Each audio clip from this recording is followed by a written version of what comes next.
Netralitas birokrasi merupakan salah satu prinsip dasar dalam sistem administrasi publik yang sangat penting untuk menjaga profesionalisme aparatur negara. Dalam konteks ini, isu ini menjadi semakin relevan semenjak adanya reformasi 1998, ketika pemerintah mulai menerapkan sistem desentralisasi dan otonomi daerah.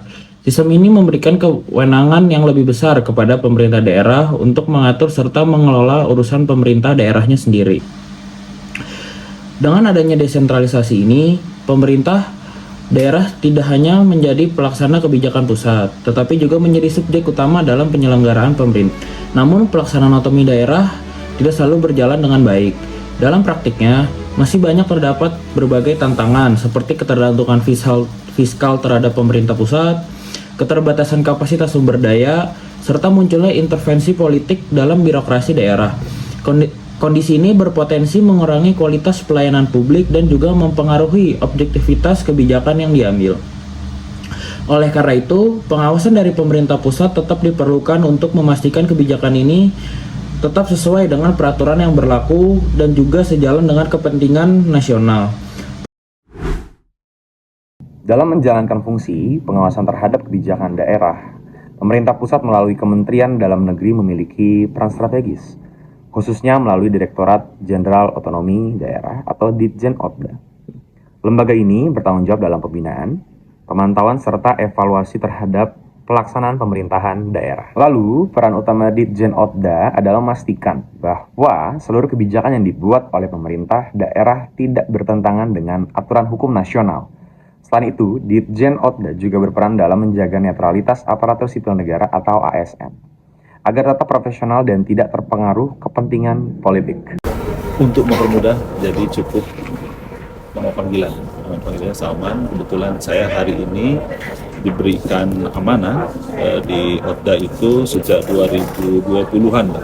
Sejak 2020 saya masuk di Direktorat Jenderal Otonomi Daerah. Sebelumnya saya di Direktorat Jenderal Politik dan Pemerintahan Umum, dulu namanya Kesbangpol.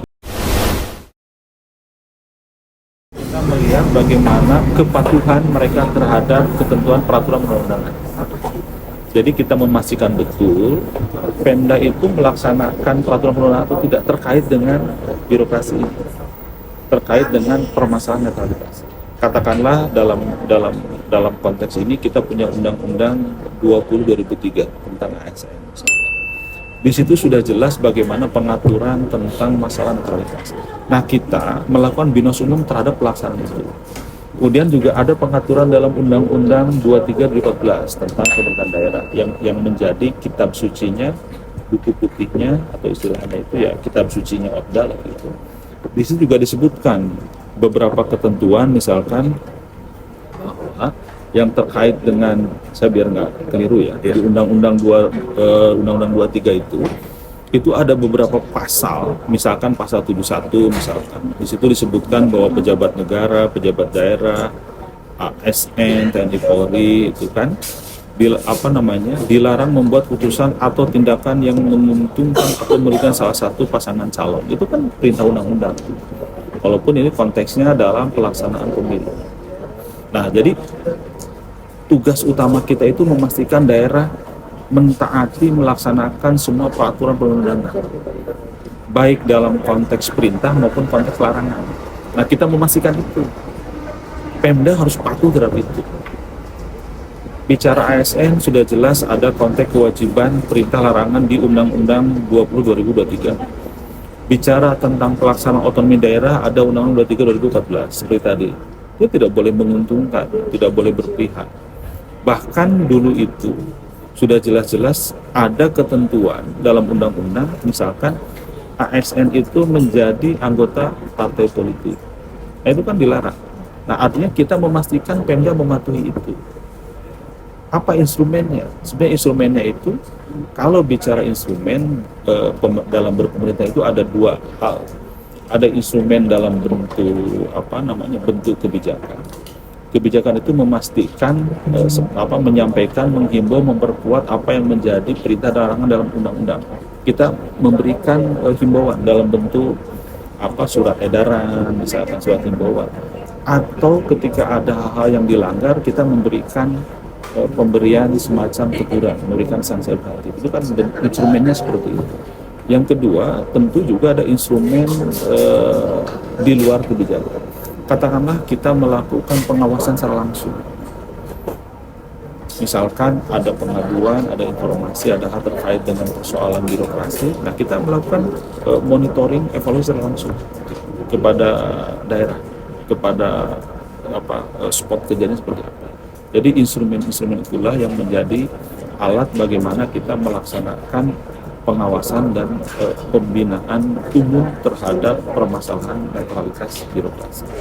Jadi dalam konteks itu tentu di Direktorat Jenderal Otonomi Daerah sudah melaksanakan sesuai dengan koridor itu.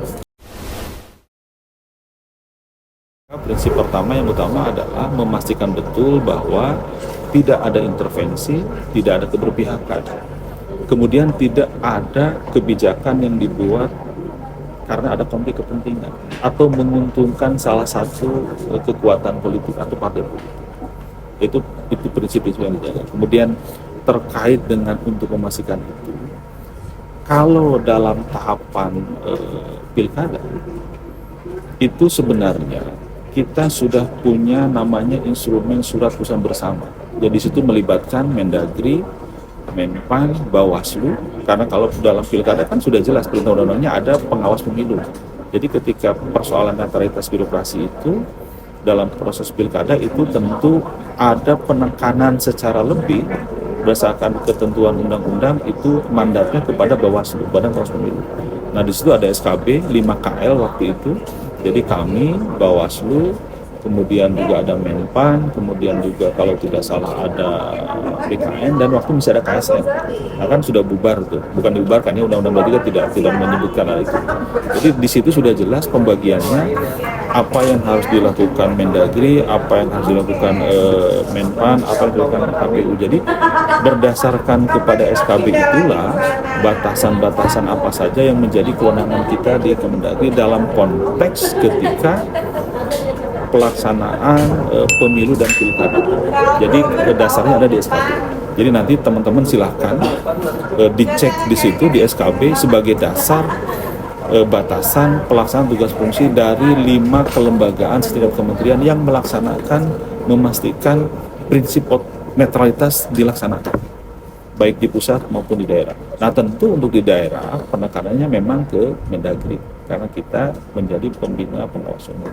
Dan itu sudah jelas, misalkan salah satunya memastikan tidak ada Pemda yang melanggar undang-undang, sudah disampaikan. Kedua, memastikan kalau ada pelanggaran ketentuan itu ditegakkan, karena itu akan masuk kepada pelanggaran disiplin juga.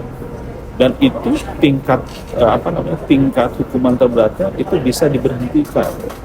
Jadi kalau ada seorang PNS misalkan dia menjadi anggota partai politik atau ketahuan berpihak dan jelas ada bukti, itu bisa sampai dengan pemberhentian. Dan otomatis ketika orang mendaftar misalkan saya jadi anggota partai politik, dia sudah berhenti sebagai ASN karena itu pidana. Secara umum tantangan yang sudah dihadapi dalam pelaksanaan kebijakan karena koridor kita adalah birokrat yang kebijakan. Tantangan yang paling utama itu biasanya di aspek pemahaman yang akan menjadi dasar orang harus mentaati itu. Ketika tidak dipahami secara betul, biasanya itu menjadi tantangan utama. Misalkan orang, kami tidak tahu bahwa itu dilarang misalkan, karena dia tidak baca SKB itu. Beda dalam SKB itu sudah jelas, orang berfoto bersama calon saja itu sudah melanggar prinsip netralitas, selfie misalnya, karena dia tidak tahu. Katakanlah diajak oleh misalkan Mas Kevin ini menjadi caleg saat pilkada, dia ngajak seorang perangkat daerah misalkan ASN, ayo kita foto bareng, disebar di medsos, itu sudah kena sanksi berdasarkan SKB. Karena orang tidak paham, karena orang tidak tahu. Makanya tantangan pertamanya ada. Yang paling utama kebanyakan kalau bicara implementasi kebijakan itu biasanya di aspek pemahaman. Ketika tidak dipahami secara betul oleh semua stakeholder yang harusnya terlibat, baik yang mengawasi, yang menegakkan hukum, apalagi sebagai subjeknya ASN, biasanya itu menjadi kendala utama untuk pemahaman. Oleh karena itu, pelaksanaan sosialisasi menjadi mutlak ketika ada kebijakan untuk supaya orang memahami dulu. Yang kedua, dalam hal penegakan aturan, termasuk aturan netralitas, biasanya adalah belum optimalnya pelaksanaan koordinasi lintas sektor itu. Katakanlah SKB ini kan ada 5 KL tuh, ada Mendagri, ada Bawaslu, ada Menpan, ada BKN, kemudian ada KSN seperti itu. Nah biasanya ketika koordinasinya tidak optimal, pelaksanaan pengawasan pembinaan juga tidak optimal.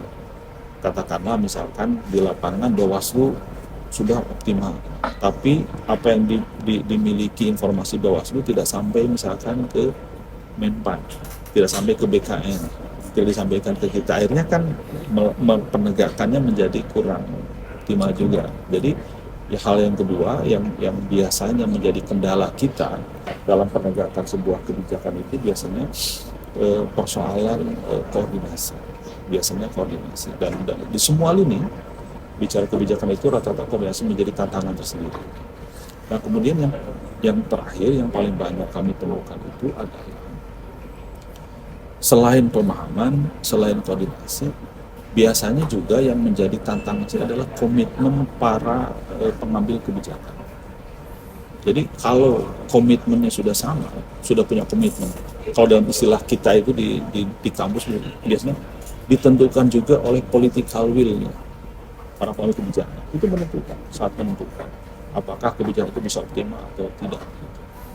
Jadi 3 hal itu biasanya menjadi tantangan utama dalam pelaksanaan kebijakan untuk mengawal netralitas birokrasi. Kalau bicara intervensi, sepemahaman kami ketika melaksanakan tugas dan fungsi itu pasca reformasi relatif tidak terlalu berpengaruh banyak, atau boleh dikatakan tidak ada intervensi. Kenapa kami sampaikan begitu?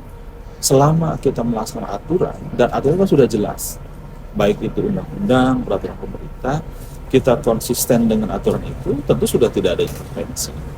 Jadi bentuk-bentuk intervensi itu dalam hal konteks ini, selama kami melaksanakan tugas, kalau ditanyanya saya pribadi, itu belum pernah merasakan ada intervensi.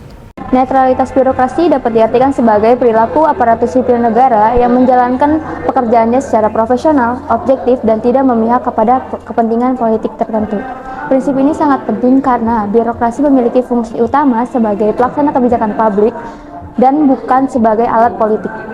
Penerapan netralitas birokrasi menjadi sangat penting terutama dalam konteks pemilu ataupun pilkada. Karena pada masa inilah resiko terjadinya politisasi sangat tinggi. Dengan aturan yang jelas, diharapkan pemerintah dapat menjalankan tugasnya secara adil dan menjaga kepercayaan masyarakat terhadap pemerintah. Netralitas birokrasi merupakan fondasi penting dalam menciptakan pemerintahan yang demokratis, profesional, dan akuntabel. Keberhasilannya tidak hanya bergantung pada regulasi yang kuat, tetapi juga pada pemahaman aparatur, koordinasi lembaga, dan komitmen politik yang konsisten. Jika semua unsur tersebut berjalan dengan baik, maka birokrasi di Indonesia akan mampu memberikan pelayanan publik yang lebih berkualitas dan berorientasi pada kepentingan masyarakat.